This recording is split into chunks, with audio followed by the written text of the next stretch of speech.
పరమ తండ్రి అయిన దేవునికి నా హృదయపూర్వక నిండు స్తోత్రాలు చెల్లిస్తూ దేవుని సన్నిధికి విచేసిన ప్రియులందరికీ ప్రభు అయిన యేసుక్రీస్తు నామమున మనందరికీ కూడా వందనాలు శుభాలు తెలియపరుస్తూ వాక్య పరిచయలకు వెళ్దాం, ప్రార్థన చేసుకుందాం. కొంచెం సౌండ్ పెడదాం, కొంచెం ప్రార్థన చేసుకుందాం. సకల ఆశీర్వాదాలకు కారణభూతుడైన మా ప్రియ పరలోకపు తండ్రి, మీ ఘనమైన అతి శ్రేష్టమైన నామమునకు స్తోత్రాలు దేవా. ఈ ఉదయకాలం మీ సన్నిధిలో మిమ్మల్ని ఆరాధించుటకు యోగ్యతను మాకు అనుగ్రహించినందుకు స్తోత్రాలు నాయన. ఈరోజు చేరువచ్చిన ప్రతి ఒక్కరిని జ్ఞాపకం చేసుకోండి. వారి కుటుంబ అవసరతలను, వారి ఇబ్బందుల నుంచి కృపలో కాపాడండి తండ్రి. నాయన, మీ సన్నిధికి వచ్చారు, మిమ్మల్ని కీర్తించారు, గణపరుస్తూ ఉన్నారు. నా తండ్రి, మరెక్కువ మీ జ్ఞానాన్ని నేర్చుకోవాలని ఆశపడుతూ ఉన్నాం. మీ ఆత్మ సహాయాన్ని కోరుతూ ఉన్నాం. ఉన్నతమైన జ్ఞానమును మేము వినేవారిగా కాకుండా విని వాటిని అనుసరించేవారిగా మమ్మల్ని దీవించమని మా ప్రభును మీ కుమారుడైన యేసుక్రీస్తు వారి అతి శ్రేష్టమైన నామమున ప్రార్థించి వేడుకొనిచున్నాం మా ప్రియ పరలోకపు తండ్రి. అందరికీ వందనాలు. కొంచెం సౌండ్ ఎట్టండి, కొంచెం సౌండ్ ఎట్టండి. మరి గతించిన కాలం అంతా దేవుని యొక్క కృపలో మనలందరినీ కూడా ఆ దేవుడు కాచి కాపాడి భద్రపరిచాడు కనుక మరల ఈరోజు ఆయన సన్నిధికి వచ్చే ధన్యతను ఆయన అనుగ్రహించాడు. మనం ఏం చేసినా ఆయన రుణం తీర్చలేము. మరి ఆయన చేసిన ప్రతి మేలును కూడా మనం మర్చిపోకుండా ఆయన నామానికి కృతజ్ఞతలు స్తుతులు కలిగిన వారముగా మనం ఉండాలి. కనుక మరి ఇంతకాలం దేవుని కృపలో మనల్ని, మన కుటుంబాలని కాపాడిన దేవునికి నా హృదయపూర్వక స్తోత్రాలు. ఈరోజు మరి దేవుని యొక్క ఉద్దేశాల్ని మనం నేర్చుకుందాం. గత దినాలుగా దేవుని అనుగ్రహంతో ఎన్నో పాఠాలు మనం వింటూ ఉన్నాం.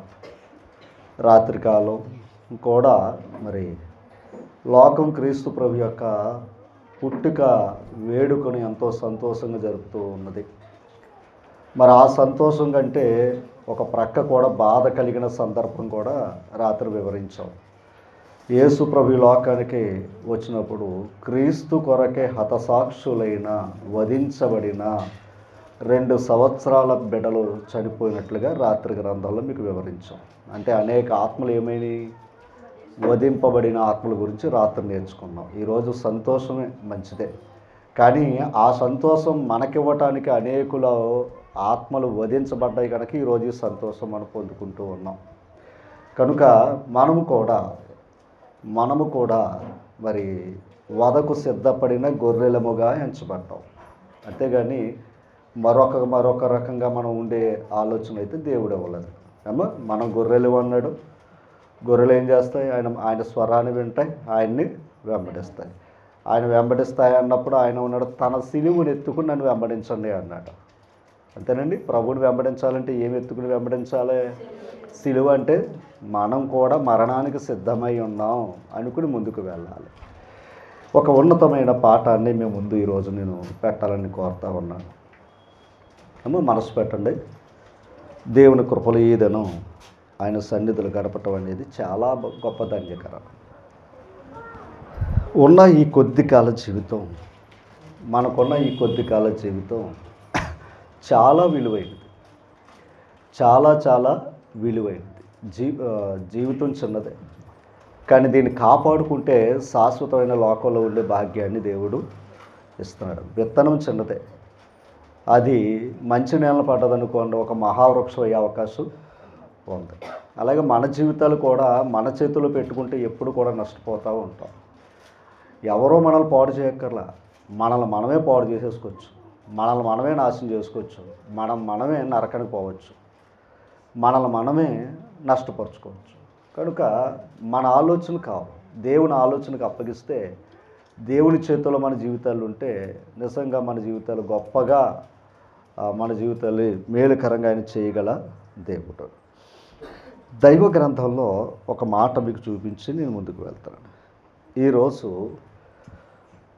దేవునితో ప్రయాణం చేయుట దేవుని దేవుని యొక్క మార్గములో మనం ఎలా ప్రయాణం చేయాలన్న విషయాలు మనం నేర్చుకోబోతూ ఉన్నాం. నరుని యొక్క ప్రయాణము లోకముతోనా లేక దేవునితోనా అన్న పాఠం ఈరోజు మనం నేర్చుకోబోతూ ఉన్నాం. ఎక్కువ శాతం లోకంతో మన ప్రయాణం చేస్తూనే ఉన్నాం. లోకంతో మన జీవితాలు ఎక్కువగా ప్రయాణం చేస్తూ ఉన్నాం. లోకంలో ప్రయాణం చేస్తున్నా ప్రయాస కలుగుతూనే ఉంది, ఆయాసం కలుగుతూనే ఉంది. అయినా మళ్ళీ ఆయాసను కుదురుపరుచుకుంటున్నాం, ప్రయాస కుదురుపరుచుకుంటున్నాం. మరలా ఈ లోకంలో యాత్ర మనం ఏం చేసుకుంటూ ఉన్నాం, వెళ్తూ ఉన్నాం. అయితే దేవుని సన్నిధిలో ముఖ్యంగా దేవునితో మన ప్రయాణం ఎలా చేయాలన్నదే దైవ గ్రంథం నుంచి మనం కొన్ని విషయాలు నేర్చుకోబోతూ ఉన్నాం. ఒకసారి దైవ గ్రంథం నుంచి కొన్ని ప్రాముఖ్యమైన మాటలు మీ ముందు పెట్టాలని నేను ఆశపడుతూ ఉన్నాను.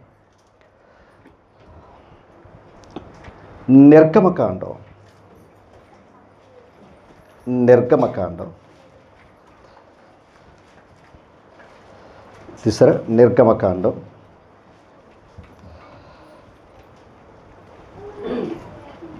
13వ అధ్యాయము.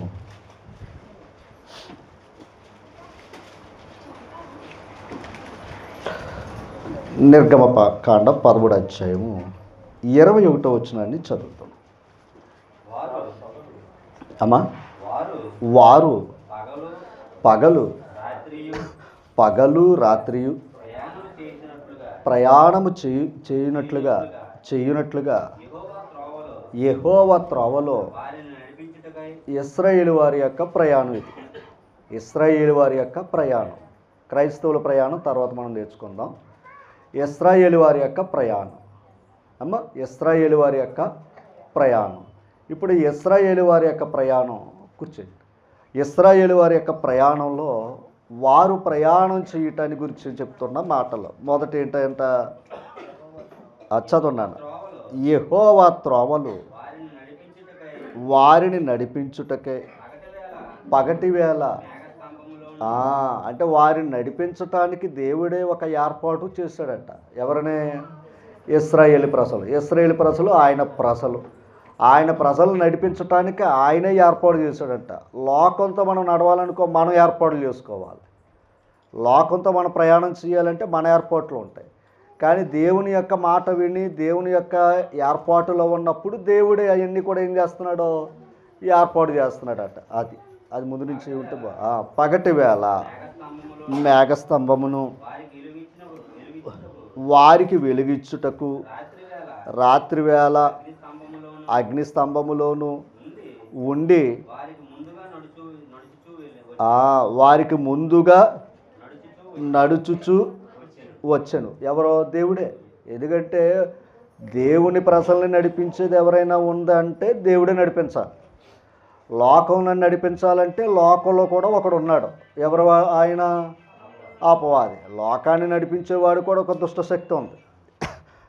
లోకాన్ని నడిపించడానికి కూడా ఒక దుష్టశక్తి ఉంది. వాడు నడిపిస్తూ ఉంటాడు.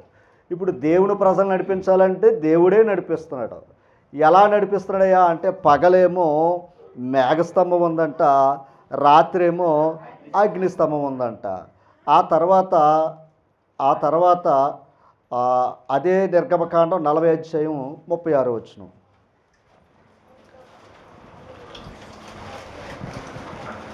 తీసరా? మేఘము మందిరము మీద ఉండి పైకి వెళ్ళినప్పుడల్లా. అంటే మేఘము మందిరము పైకి వెళ్ళినప్పుడు ఇశ్రాయేలు వారు అందరూ ఏం చెయ్యాలి అంటే మేఘం కదులుతున్నప్పుడు వీళ్ళకి కదలాలి. మేఘం కదులుతున్నప్పుడు వీరు కదలాలి. అది ప్రయాణం అంట. తర్వాత ఇదే వారి ప్రయాణ. అంటే మేఘం వెళితేనే వీళ్ళు వెళ్ళాలి, మేఘం ఆగితే వీళ్ళు ఆగాలి అని చెప్తున్నాడు అక్కడ. తర్వాత ఆ మేఘము పైకి వెళ్ళని ఎడల అది వెళ్ళు దినము వరకు, అది ఆ మేఘం వెళ్ళేంత వరకు వాళ్ళు ఏమై ఉండాలి? అక్కడే ప్రయాణం చేయాలి. మరలా మేఘం కదిలిందా ఖచ్చితంగా వీళ్ళు ఏం చేయాలి?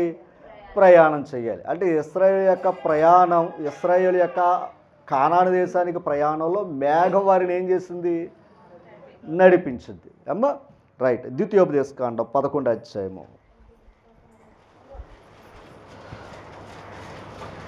తీసరా?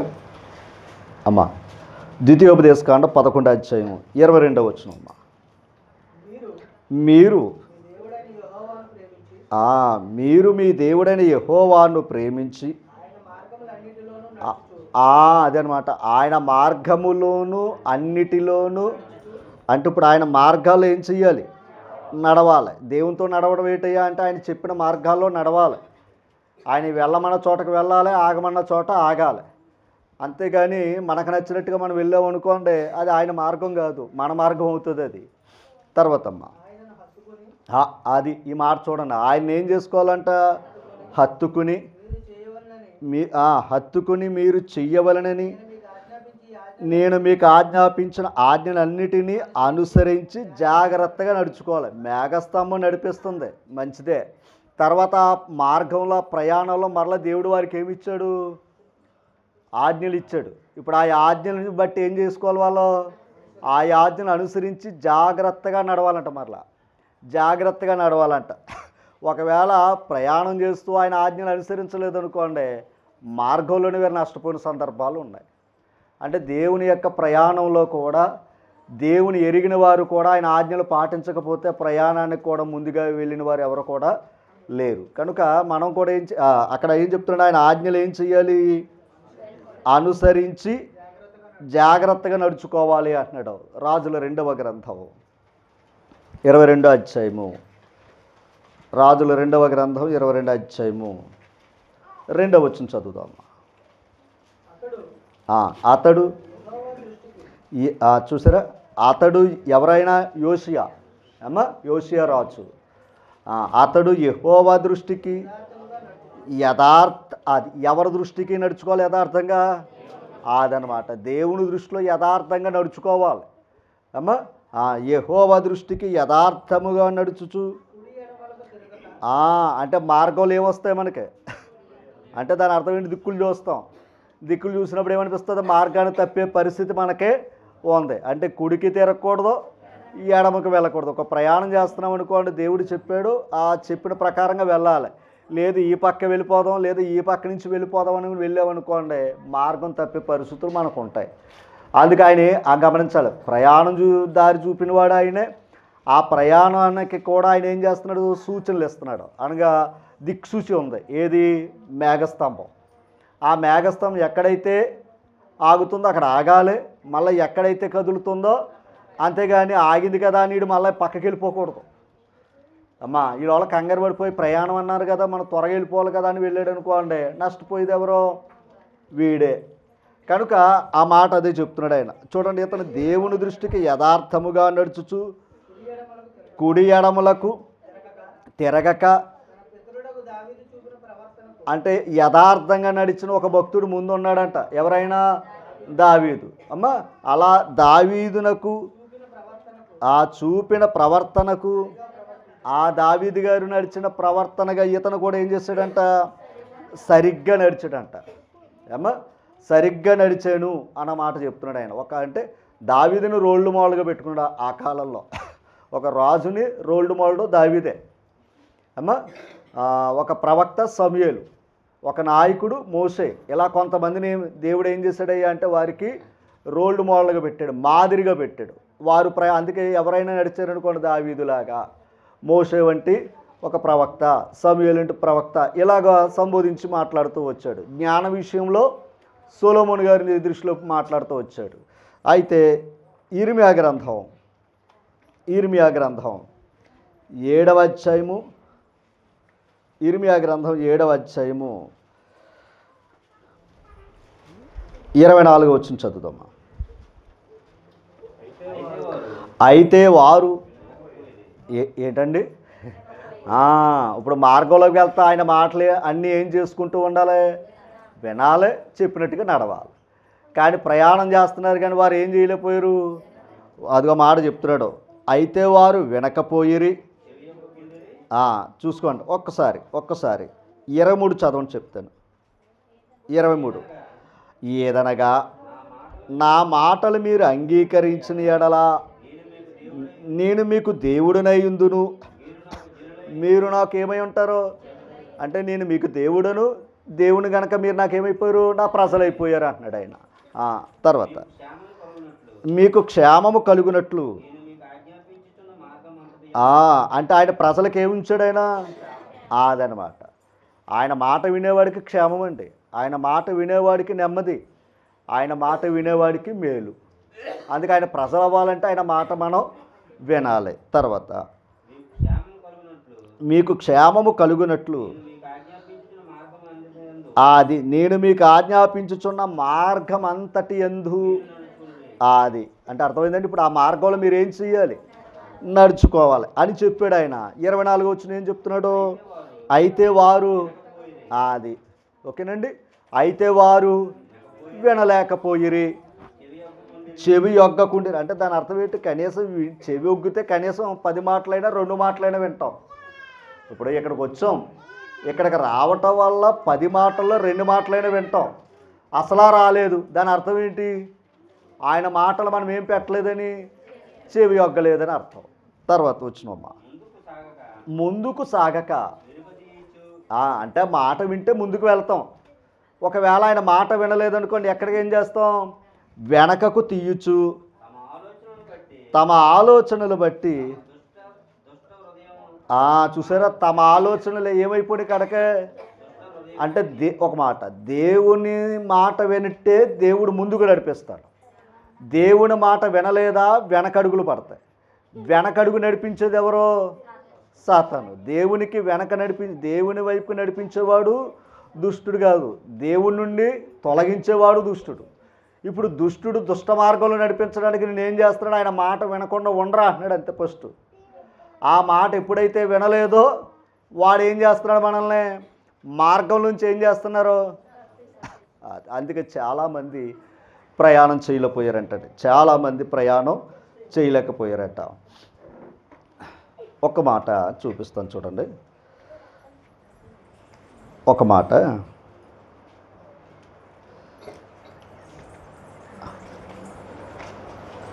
హెబ్రీ పత్రిక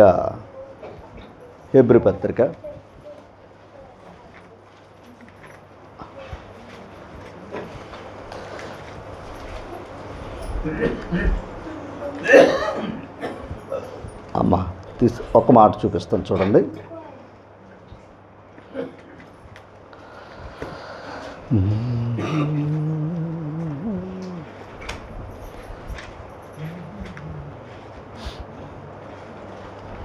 నాలుగో అధ్యాయము 11వ వచనం చదవండి. 4వ అధ్యాయం 11వ వచనం. కాబట్టి ఈ మాట వినాలి. అవిధేయత వలన వారు పడిపోయినట్లుగా మనలో ఎవడునూ పడిపోకుండా. ఒకసారి మార్గంలో నడుస్తున్నారు, వీళ్ళు మరలా ఏమైపోయారు? వీళ్ళు పడిపోయారు అండి. అవిధేయత అంటే ఆయన మాట వినకపోవటమే అవిధేయత. మన జీవితాల్లో కూడా ప్రారంభం చాలా బాగుంటుంది. భక్తి జీవితంలో మధ్యలో ఎందుకు పడిపోతున్నావయ్యా అంటే మనలో విధేయత ఉండి మాత్రం కాదు, మనలో అవిధేయత ఏంటి? ఆయన మాట వినకపోవటమే అవిధేయత. అమ్మా, ఒక దేవుని మాట వినలేదంటే ఇంకా ఎవరి మాట విందాం మనం? దేవుని మాట వినేవాడికి కింద చదువుకున్నాం, క్షేమం ఉంది, నెమ్మది ఉంది, ఆయన తోడు ఉంది అన్నాడు. ఆయన మార్గంలో నడిచేవాడికి అన్నీ కూడా ఆయన ఏం చేస్తున్నాడు? ఎంత సిద్ధపాటు చేస్తున్నప్పుడు ఆయన మాటే వినలేదనుకోండి, పడిపోయేది ఎవరో? మనం. నష్టం ఎవరికే? ఇప్పుడు బండి మీద పడిపోయినా పర్లేదు, అలాగని ఇంకోలాగా అనుకోకుండా సుమా, అది కొద్ది దెబ్బలే తగులుతాయి. ఇంకా స్పీడ్గా వెళ్తే ఇంకా పెద్ద దెబ్బలు తగులుతాయి, తర్వాత అది వేరే. కానీ దేవుని సన్నిధిలో మనకు అప్పగించిన ప్రయాణంలో మనం ప్రయాణం చేస్తున్నప్పుడు పడ్డామనుకోండి, నష్టం ఎవరికో తెలుసా? మన ఆత్మకే. ఓకేనా? అందుకే నేను పడిపోయాను నాకేంటని అనుకోవద్దు. నష్టపోయేది ఎవరో? పడ్డావోడికే దెబ్బలు తగులుతాయి. ఏమంతేనా? పడ్డావోడికే దెబ్బలు తగులుతాయి. అందుకు ఒక మాట మీకు చూపిస్తాను చూడండి. ప్రసంగి గ్రంథం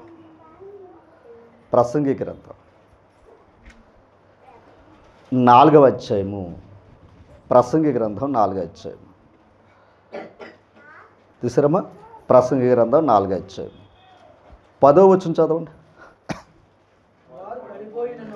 వారు పడిపోయినను ఒకడు తన తోటి వాడిని ఒకవేళ గమనించాలి, ఒకడు పడిపోయాడు అనుకోండి అమ్మా, ఒకడు పడిపోయాడు అనుకోండి, 9వ వచనం. ఆ మాట ఎందుకు చెప్పాడయ్యా అంటే 9వ వచనం. ఇద్దరి కష్టము చేత ఉభయులకు. అది అందుకే ఈ వరకడికైతే ఇంటి యజమాని ఒకడు కష్టపడివాడు. ఈ వరకడికే 10 మంది పిల్లలున్నా సరిపోయేది. ఇప్పుడు 2 పిల్లలున్నా 2 కష్టపడితే కానీ రోజు వెళ్తలేదు, అంతే కదండి. ఇక్కడ ఏం చెప్తున్నాడయ్యా అంటే ఇద్దరి కష్టము చేత ఉభయులకు అంటే వాళ్ళిద్దరికి ఏమవుతుందంట, మంచి ఫలము కలిగిద్దట. చూడండి, గనుక ఇది ఎప్పుడు గుర్తుపెట్టుకోవాలి, మన జీవితంలో ఒంటరిగా ఎప్పుడు బతకూడదు. మన జీవితంలో ఎప్పుడు ఒంటరితనం అనేది సాతాను మనల్ని తొంటరి పనిలో తీసేయగలడు. నరుడు ఒంటరిగా ఉండుట. అది అవ్వమ్మ ఒంటరిగా ఉన్నప్పుడు దొరికేసింది ఎవరికే. ఆయన ఏం చేశాడు, అలా ఆదాము ఒంటరిగా ఉండకూడదని ఈవిడిస్తే ఈవిడేం చేసుకుంది, ఒంటరితనం ఉన్నప్పుడు దొరికేసింది. అందుకే మరలా చెప్తున్నాను, మనం ఎప్పుడైనా ఒంటరిగా ఉన్నామా ఖచ్చితంగా అప్పుడు ఖచ్చితంగా అక్కడ ఏ శక్తి ఉంటుందయ్యా అంటే దురాత్మ శక్తి ఉంటుంది. ఆ ఒంటరిగా ఉన్నప్పుడు మన బుర్రలోకి మామూలుగా రావు, ఓకేనా. లోపల నుంచి ఆడు ఏం చేస్తాడో ప్రేరేపిస్తాడు. ఆ ప్రేరేపణకు మనసు ఏమనిపిస్తుందో తెలుసా, ఎందుకు వచ్చిన జీవితం అనిపిస్తుంది. అప్పుడు ఎందుకు వచ్చిన జీవితం అని ఆడి ప్రేరేపణకి ఏమైపోతాం. అందుకే ఎప్పుడు ఒంటరిగా ఎప్పుడు మన జీవితాలు అసలు ఆలోచించుకోకూడదండి, ఎంత కోపమైనా సరే. అమ్మా మరలా మీకు చెప్తున్నాను, కోపం అనేది చాలా ప్రమాదం. ఓకే, మనకేముంది సహజ లక్షణం ఏంటి, కోపం. కానీ మనకు కోపాన్ని కూడా ఆయన ఏమన్నాడు తెలుసా, కోపపడు కానీ పాపం చేయొద్దు అన్నాడు. నీ కోపం ఎప్పటి వరకు ఉండాలన్నాడు ఆయన. అమ్మ ఎప్పటి వరకు ఉంచమన్నాడు ఆయన. ఎందుకంటే మన బలహీనతలు ఆయనకి తెలుసు కదా. అంటే మళ్ళా అంటే రోజు కూడా ఉండకూడదంట మన దగ్గర, ఓకేనా. మళ్ళీ ఏమైపోవాలి, సమాధానం పడిపోవాలి. ఒకవేళ సమాధానం పడలేదనుకోండి ఎక్కడెక్కడికో వెళ్ళిపోతాయి, ఓకేనా తల్లి. అందుకే మీరు ఎప్పుడైనా సరే చూడండి, కోపం అనేది సహజ లక్షణాలు, కానీ ఆ కోపంలో తీసుకునే నిర్ణయాలు ప్రమాదాన్ని తెచ్చిపెడతాయి. ఒక్కసారి చూడండి, ఇప్పుడు మన మాట వినలేదని వారి మీద మన కోపం ఉంటే మనం దేవుని మాట వినలేదు కదా. మరి ఇప్పుడు దేవునికి ఎంత కోపం ఉంటుంది. కీర్తన గ్రంథం 30 అధ్యాయము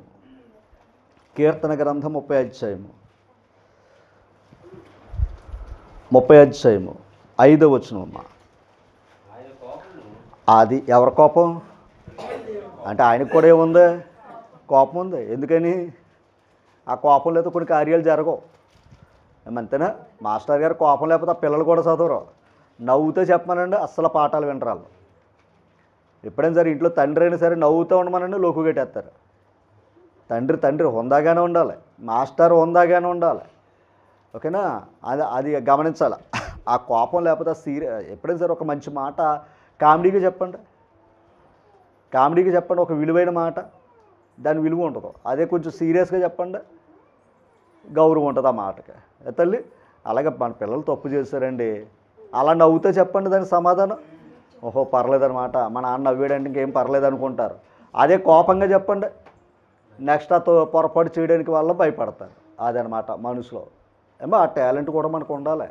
అందుకే ఎక్కడ నవ్వాలో, ఎక్కడ కోపపడాలో, ఎక్కడ ఇది నైపుణ్యత అండి. జ్ఞానంలో ఉండే లక్షణాలు ఇది.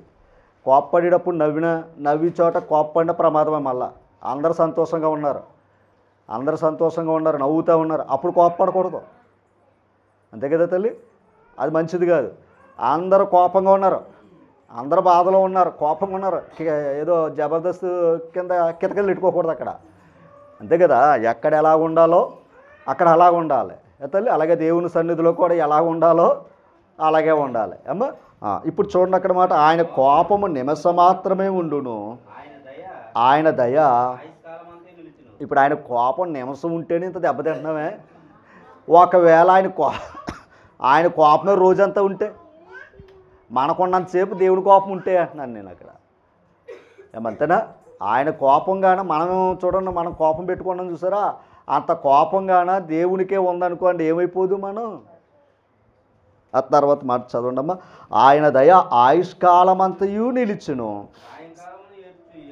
చూడండి, అంటే దేవుడు కోపం గురించి మాట్లాడతారు. సాయంకాలపున ఏడుపు వచ్చి రాత్రి ఉండినను ఉదయం ఏం కలుగుతుంది? సంతోషం వస్తుంది. దేవుని కోపం అలాంటిదంట. రాత్రి ఏం చేస్తాం? ఏడ్చి పడుకున్నామంట. ఉదయం మళ్ళీ ఏమవుతాం? ఏడితే లేక మళ్ళీ ఏమైపోతాం? సంతోషంగా లేచి మర్చిపోతాం. అలాగే దేవుని కోపం కూడా ఆ క్షణం కింద ఉంటుందంట. అందుకే ఆయన ఏం చేస్తున్నాడు? మర్చిపోతున్నాడు. అందుకే మనం సంతోషంగా ఉంటున్నాం.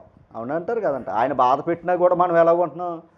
అది దేవుని మనసు అది. అలాగే మన మనసు కూడా నూరు పోసుకోకూడదు. దేని మీద? కోపాల మీద ఇంకా దాన్ని పెంచి పెద్ద చేసుకుని అన్నీ చేసుకోకూడదు. ఉన్న జీవితం చిన్నదే. ఓకేనా? ఇంకా అలాగే బ్రతుకుతావంటే ఇంక దానికి మనకు క్షేమం ఉండదండి. అది నేను చెప్తుంటా. నువ్వు సుఖం ఉండవు, ఉండేవారిని కూడా సుఖపెట్టలేవు. అందుకు దేవుడే మనం ఆయన మాట వినకపోతే ఆయన కోపం ఎంత చూపించుకుంటున్నాడు? ఆయన ఆ నిమిషం లేకపోతే ఇప్పుడు వాక్యం అంతా కూడా ఏం చేస్తున్నాడు? హెచ్చరిస్తున్నాడు. తల్లి ఆ హెచ్చరిక చేస్తున్నాడు. ఆ హెచ్చరిక ద్వారా ఏమవుతున్నాం? సరి చేసుకుంటాం. మళ్ళా పడిపోయే మన జీవితాలు మరలా ఏమవ్వాలి? సరే, మన జీవితం ఏమంటున్నాడో? పడిపోయారు కదా. వాళ్ళు పడిపోయారా లేదా? అవిధేయత చేత ఏమయ్యారు? పడిపోయారు. పడిపోయినప్పుడు ఒకసారి చూడండి, దినవృత్తాంతాల గ్రంథంలోకి రండి. దినవృత్తాంతాల 2వ గ్రంథం 6వ అధ్యాయం చూడండి. దినవృత్తాంతాలు 2వ గ్రంథం 6వ అధ్యాయం 24వ వచనం. నీ జనులైన ఇశ్రాయేలీయులు నీ దృష్టి ఎదుట ఏం చేశారంట? పాపం ఏంటంటే ఆజ్ఞ అతిక్రమమే పాపం. చెప్పిన మాట వినకపోవటమే పాపం. పాపం చేసిన వారే తమ శత్రువుల బలమునకు, అంటే తమ శత్రువులు ఎదుటే వాళ్ళు ఏం చేయలేకపోయారంట. ఎందుకని? అదే అనమాట అండి. ఎందుకంటే దేవుడికి వ్యతిరేకంగా ఉన్నారు కనుక దేవుడు వారికి విజయాన్ని ఇవ్వలేదు. శత్రువులే బలవంతులయ్యారంట. తర్వాత వాళ్ళ ఎదుటేలా ఏమైపోయారంట? పడిపోయారంట. నిలబడే శక్తి వీళ్ళకే లేదంట. తర్వాత అంటే పడిపోయిన వారు మరలా నీ వద్దకు తిరిగి వచ్చి, అదనమాట. ఎందుకు పడిపోయామన్న సంగతి వీళ్ళకి తెలిసింది. అంతేనా? ఇందాక వాళ్ళు ఏమయ్యారు? కొంతమంది ఏమయ్యారు? అవిధేయత చేత కొంతమంది ఏమయ్యారు? పడిపోయాం. ఎందుకంటే మన జీవితాల్లో కూడా ఏమవుతున్నాం?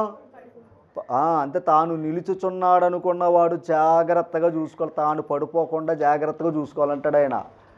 ఈరోజు ఎలాగ ఉన్నాను, రేపు ఎలా ఉంటానో నాకు తెలీదు కనుక రేపు పడిపోయే పరిస్థితులు ఉన్నాయేమో. పడిపోతే ఎవరికి నష్టం? పడిపోయినోడికే నష్టం. కనుక పడిపోకుండా మనం ఏం చేయాలి? ఒకవేళ పడిపోయాం అని అనుకుందాం. పడిపోయినా కూడా మహానుభావుడు ఏం చేస్తున్నాడో? మరలా ఆయన సన్నిధికి వచ్చి ఆయన నామాన్ని బట్టి ఏం చేయమంటున్నాడో? ప్రార్థన చేసి చూడండి, నీ నామమును ఒప్పుకుని ఈ మందిరమునందు, అంటే మళ్ళీ ఆయన సన్నిధిని ప్రార్థన చేస్తే దేవుడు మరలా వారిని ఏం చేస్తానంటున్నాడో? మరలా ఏం చేస్తానన్నాడు? క్షమిస్తానన్నాడు ఆయన. పడిపోయిన జీవితాన్ని అలా పడిపోయినట్టుగా వదిలేవాడు కాదండి అమ్మా. కానీ దేవుడు ఏం చేసేవాడు తెలుసు? నిలబెట్టేవాడే తప్ప పడగొట్టేవాడు అపవాది, పడగొట్టేవాడు శత్రువు. మనం పడిపోవాలన్న చూసుకునేవాడు శత్రువు. ఓకేనా? అలాగే ఇశ్రాయేలు వారు కూడా పడిపోయిన మరలా దేవుని దగ్గరకు వచ్చి ప్రార్థన చేస్తే మళ్ళీ దేవుడు వారిని ఏం చేశాడు? క్షమించు. అందుకే నీతిమంతుడు 7 మార్లు పడిపోయినను తిరిగి లేచును అనే మాట ఉంది. ఒక్కసారి సామెతల గ్రంథంలో మాట చదువుతాం. సామెతల గ్రంథంలో 24వ అధ్యాయం. సామెతల గ్రంథం 24వ అధ్యాయం తీసారా? చూడండి, ఇక్కడ 16వ వచనం. నీతిమంతుడు 7 మారులు పడినను, అంటే గమనించాలి, నీతిమంతుడు 7 మారులు పడినను తిరిగి లేచును. ఎందుకు తిరిగి లేస్తున్నాడో 37వ కీర్తన 24వ వచనం. 37వ కీర్తన 24వ వచనం. కీర్తన గ్రంథం 37వ అధ్యాయం 24వ వచనం. యెహోవా ఆది, ఓకేనా? యెహోవా అతని చెయ్య ఎప్పుడు పట్టుకుంటాడో? నా ఇంట్లో నా కళ్ళ ముందు నా బిడ్డ పడిపోయింది అనుకో, నేను వెంటనే పట్టుకుంటాను. ఎక్కడో పడిపోతే ఎలా పట్టుకుంటాను నేను? రోడ్డు మీద పడిపోయింది, నేను ఇంట్లో ఉన్నాను, ఎలా పట్టుకుంటాడు పడిపోతున్నప్పుడు? చెప్పండి. అందుకు మనం ఏం చెయ్యాలి? ఆయన మార్గంలో ఉండి ఒకవేళ త్రొట్టిల్లితే ఆయన మార్గం కనుక మళ్ళీ ఏం చేయగలడు? ఆయన చెయ్యి పట్టుకుంటాడు. మనం ఆయన మార్గంలో వెళ్ళి పడ్డామనుకోండి, చెయ్యి ఉండదు కదా, చేయిస్తాడా? ఏవో. అందుకని ఆయన మార్గంలో మన జీవితాల్లో కొన్ని పరిస్థితుల్లో పడిపోయినా, ఓకేనా, మరలా ఆయన అక్కడ ఏముందంటే ఆయన చెయ్యి ఉంది. అందుకే కదా ఇందాక ముందు నడిచేవాడు ఎవరో? దేవుడే. ఆయన మార్గాల్లో ఉంటే ముందు నడిచేవాడు దేవుడే, నడిపించేవాడు దేవుడే. కానీ నువ్వు ఆయన నమ్మి ఆయన చెప్పిన ఆజ్ఞలు అనుసరించి వెళ్ళాలి. అది నీ కర్తవ్యం. తర్వాత వచ్చినాడు,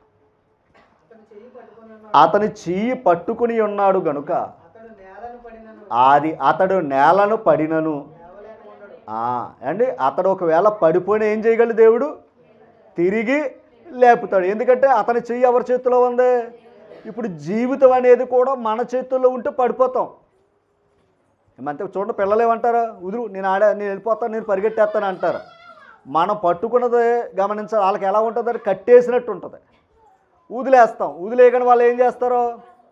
2 అడుగులు వేసి టైంకి బలం సరిపోదు, పడిపోతారు. మరలా ఏం చేయగలం? దగ్గరుండి మళ్ళీ పట్టుకుంటాం. అలా కాకుండా మనకి దూరంగా ఉండి పరిగెట్టారనుకోండి, నష్టం ఎవరికే? అలాగే దేవుని మార్గంలో మనం ప్రయాణం చేస్తూనే ఉండాలి జీవితకాలం అంతా. అలా ప్రయాణం చేస్తున్నప్పుడు ఒకవేళ ఏదన్నా జీవితాల్లో ఉన్న బలహీనతల వల్ల త్రొట్టిల్లినా మరలా మార్గం తప్పకూడదు సుమా. ఒంటిగా బ్రతకూడదు, దేవునితోనే ఉండాలి మనం, ఓకేనా? ఇలా ప్రయాణం చేస్తే ఏమన్నాడు? నీతిమంతుడు 7 మార్లు పడినను తిరిగి లేచును. ఎందుకంటే ఆయన ఏమై ఉన్నాడో? ఒక మాట, ఈ 2024 సంవత్సరంలో ఎన్నిసార్లు పడిపోయాం సార్ చెప్పండి? మన జీవితాలు ఎన్నిసార్లు పడిపోయాం? పోనీ అలా తెలీదా? ఎన్నిసార్లు దేవుని మాటలు వెళ్ళలేదు చెప్పండి? దొరికేస్తాం మనం, అంతే కదా. వాళ్ళు ఎందుకు పడిపోయారంటే అవిధేయత చేతనే. అదే కదా అన్నాడు. మనం దేవుని మాట వినలేకపోవటమే అవిధేయత. అమ్మా, దేవుడు ప్రతి మాట ప్రతిరోజు మనకి ఎందుకు ఇస్తున్నాడో తెలుసా? ఈ రోజు నువ్వు ఎలా నడవరా బాబు అని ఆయన మనకి నేర్పుతున్నాడు అనమాట దేవుడు. అందుకే ఈరోజు పాట ఉందనుకోండి, ఈరోజు దేవుడు నాతో మాట్లాడి నన్ను ఈ మార్గంలో నడిపిస్తున్నాడు. ఓకే, మన కష్టం వచ్చిందా? ఒకవేళ ఇంకో మాట, మీ హృదయాలు నాకు తెలీదు, ఏమన్నా అంతేనా? కానీ హృదయాలు ఎరిగిన వాడు ఎవరో? ఇప్పుడు ఆయనకి మీ హృదయాల్లో ఉన్న లేదా వేదన ఏంటో ఆయన తెలుసు కనుక వాక్యం ద్వారా మాట్లాడతాడు. ఏమంతేనా? వాక్యం ద్వారా ఆయన ఏం చేస్తాడు? ఏమో ఒకవేళ పడిపోయేమో. ఇప్పుడు వాక్యం ఏం చేస్తుంది? పడిపోయినా కూడా మనల్ని దేవుని దగ్గరికి వెళ్ళి ప్రార్థన చేస్తే ఏముంది? మళ్ళీ క్షమాపణ ఉంది. ఎవరు బాబు క్షమించే దేవుడు నేను ఎందుకు విడిచిపెట్టాలన్న మనసు మనకు దేవుడు నేర్పిస్తున్నాడేమో. ఏమంతేనా? ఒకవేళ పడిపోలేదు, ఇప్పటివరకు స్టాండర్డ్గా ఉన్నాం, ఏమో రేపు పడిపోతావేమో. ఒకవేళ రేపు పడిపోయినా కూడా మన జీవితం మన చెయ్యి ఎవరి చేతిలో ఉండాలి? ఆయనది. అంటే మన జీవితం ఎప్పుడు ఆయన చేతుల్లో పెట్టాలి, మన చేతులకు ఎప్పుడు తీసుకోకూడదు. ఎందుకంటే మనం ఏమీ లేదు, మనదంటూ ఏమీ లేదు, ఓకేనా? అనుకుని బతికేస్తున్నామే తప్ప మనదంటూ ఏమీ లేదు, అంతా ఒట్టిదే. ఆయన ఇచ్చింది అంతా కూడా. అందుకని మనకిచ్చిన జీవితాన్ని కూడా ఆయనకు అప్పగించి ఆయన చెప్పినట్టుగా మనం నడిస్తే మనకు క్షేమాన్ని దేవుడిస్తాడని గ్రంథం ద్వారా తెలియపరుస్తున్నాడు. ఎప్పుడైతే ఆయన ప్రయాణంలో మనం తొలగిపోతున్నాం అనుకోండి, క్షేమం ఉండదు, బాధ ఉంటుంది. బాధ ఉంది కనుక మరలా రావాల్సి వస్తుంది. ఎక్కడికే? దేవుని దగ్గర. మరి శత్రువులు ఎదుటే వాళ్ళు ఏమైపోయారు? పడిపోరు కదా. పడిపోతే మళ్ళీ ఏమవ్వాలి? వీళ్ళు మరలా నిలబెట్టేవాడు దేవుడే కనుక మళ్ళీ దేవుని దగ్గరికి వచ్చారు, ప్రార్థన చేశాడు, దేవుడు వారిని క్షమించాడు. అది వారి ప్రయాణంలో గురించి మాట్లాడుతున్నాడు. సామెతల గ్రంథం 24వ అధ్యాయము 24వ అధ్యాయము తీసరా అమ్మా 24వ అధ్యాయము. ఎందుకు పడిపోతాడు అని ప్రశ్న వేసుకుంటే 24వ అధ్యాయము 15వ వచనం చదవండి. భక్తిహీనుడా. అంటే భక్తిహీనుడు ఎవరి దగ్గర ఉంటున్నాడో? నీతిమంతుడు ఏ మార్గంలో వెళ్తాడో? దేవుని మార్గంలో వెళ్తాడు, అంతే కదా. నీతిమంతుడు దేవుని మార్గంలో వెళ్తాడు. ఇప్పుడు భక్తిహీనుడు ఎక్కడికి వస్తున్నాడో? ఇప్పుడు ఇతను బట్టి ఏమైపోతున్నాడు? ఈ నీతిమంతుడు పడిపోతున్నాడు, ఆ భక్తిహీన చేతనే పడిపోతున్నాడు ఇతను. ఆల్రెడీ పడిపోయాడు. ఎవరో అది లోకంలో ఉన్నాడు. అతనేమనుకున్నాడు అంటే నేను నిలబడ్డాను అనుకుంటున్నాడు. ఇంకా చెప్పాలంటే అతను కూడా మన వైపు లాగేలని చూస్తున్నాడు. ఎవరో భక్తిహీనుడు. ఇప్పుడు నీతిమంతుడు ఎందుకు పడిపోయాడయ్యా అంటే మరొకసారి వచ్చిన చదవండి. భక్తిహీనుడా అంటే నీతిమంతుని యొక్క నివాస స్థలం దగ్గర ఉన్నావు అనుకో, ఆ తర్వాత చూడండి, వాని విశ్రమ స్థలమును వాడు నెమ్మది తీసుకుని దేవుని సన్నిధిని పాడు చేయకరా బాబు అన్నాడు. అంతేనా? అదేనండి. కీర్తన గ్రంథం 119వ కీర్తన 53వ వచనం. 53వ వచనం. అది నీ ధర్మశాస్త్రమును విడిచి. అర్థమైందండి. ఇప్పుడు వాళ్ళ భక్తిహీనులు ఎందుకు అయ్యారు? దేవుడిచ్చిన ధర్మశాస్త్రాన్ని వారు ఏం చేశారు? విడిచిపెట్టారు. విడిచిపెట్టిన వాడే భక్తిహీనుడు. అంటే దేవునితో లేనివాడు, లోకంతో ప్రయాణం చేసేవాడు నీ దగ్గరకు వస్తే నీ నీతిని కూడా ఏం చేస్తున్నాడు? అక్కడ పడగొడుతున్నాడు. నిన్ను పడగొట్టేదాడే. అపవాది వాడిని ప్రేరేపించాడు, నీ దగ్గరికి వచ్చాడు. ఓకేనా? నువ్వేమైపోయావు? ఆ భక్తిహీనత మాటలు చూసి నమ్మావు. ఏమయ్యావు? పడిపోతున్నావు అండి. మరొకసారి చదవండి ఆ వచనమే. నీ ధర్మశాస్త్రమును విడిచి. నీ ధర్మశాస్త్రమును విడిచి అంటే ధర్మశాస్త్రాన్ని విడిచిన వారు ఎవరయ్యా అంటే భక్తిహీనులు. ధర్మశాస్త్రాన్ని అనుసరించిన వారు ఎవరయ్యా అంటే నీతిమంతులు. ఏమ్మా చూడగా అది ఏంటంటే దేవుని విడిచిపెట్టి తిరుగుతున్నాడని ఈ నీతిమంతుడికి కోపం వస్తుంది. గమనించాలి. ఇప్పుడు ఆ భక్తిహీనుడు ఇప్పుడు ఎక్కడికి వచ్చాడు? సామెతల గ్రంథం 24వ అధ్యాయము 17వ వచనం. భక్తిహీనుడా అది ఎందుకంటే ఇప్పుడు భక్తిహీనుడు ఎక్కడికి వచ్చాడంటే నీతిమంతుని ఇంటికి వచ్చాడు. ఏం నేర్పుతాడు? అంతే కదండి. తన భక్తిహీనత అంటే ఒకటే, ధర్మశాస్త్రాన్ని విడిచిన వాడే కదా భక్తిహీనుడు అన్నాడు. ఒకటే ధర్మశాస్త్రం ఏం చెప్పింది? ఆ కాలానికే శనివారం ఖచ్చితంగా విశ్రాంతి దినాన్ని ప్రభు సన్నిధిలో విశ్రమించాలి, అదే కదా అన్నాడు. ఇప్పుడు భక్తిహీనుడు ఏం చేస్తున్నాడు? వాడి విశ్రమ స్థానాన్ని ఏం చేస్తున్నాడు? పాడు చేస్తున్నాడు. అంటే దాని అర్థం ఏంటి? దేవుని దగ్గరికి వెళ్లకుండా వాడే ఆటంకపరిచాడు. అంతేనా? ఈరోజు ఆదివారం ప్రభుదినం. అంతేనా? ఈరోజు ఏంటి? క్రైస్తవుడు ఏం చెప్తాడు? క్రైస్తవుడు ఏం చెప్తాడు? మీకు ఒక మాట నేను చెప్తాను. ప్రసంగి గ్రంథం ఎంత చదివాను చూసారా? 4వ అధ్యాయం 10వ వచనం, 4వ అధ్యాయం 9వ వచనం. ఇద్దరు కష్టము చేత ఉభయులకు ఏం కలుగుతుంది అంటే ఇద్దరు కష్టపడితే మంచిది, అంతే కదండి. తర్వాత అంటే ఒంటిగా ఉండటం కంటే ఇద్దరు కూడి ఉండుట మేలు. ఇద్దరు ఉన్నది వేరండి. బండి మీద ఒకడు వెళ్ళింది వేరు, ఇద్దరు వెళ్ళింది వేరు. అమ్మా అంతేనా తల్లి? ఇంట్లో ఆలోచించాలి. అందుకే ఒంటి జీవితం అనేది చాలా ప్రమాదకరం. తర్వాత అమ్మా ఎవరు? అందుకే మాట, వారు పడిపోయినను ఒకడు తన తోటివాడిని ఏం చేస్తున్నాడు? లేవనెత్తాడు. ఒకడు పడిపోయాడంట, ఇద్దరు వాళ్ళు, అందులో ఒకడు పడిపోయాడంట, ఇంకొకడు ఏం చేస్తున్నాడు? అది సహకారం. తర్వాత వచ్చిన అయితే అది ఒంటరిగాడుగాన పడిపోయాడు అనుకోండి, వానికి ఏం కలుగుతుంది? అది ఎందుకంటే వాడిని తీసేవాడు ఎవడో కూడా లేడు. అంటే ఇప్పుడు ఇద్దరు కలిసి ప్రయాణం చేస్తున్నప్పుడు ఒకడు పడిపోతే మరొకడు ఏం చేస్తున్నాడు? అమ్మా అంతే కదా మాట. ఇప్పుడు హెబ్రీ పత్రిక 3వ అధ్యాయము 3వ అధ్యాయము